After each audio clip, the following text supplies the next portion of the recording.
pretty good. I think I got a leak in my tank though.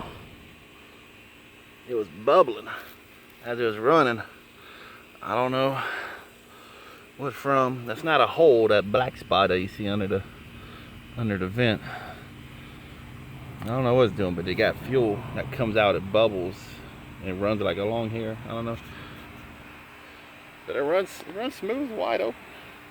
I like it. I think it's gonna fly good. Maybe this week we might get a maiden. I could have flown it today. I don't know why I didn't. But stay tuned.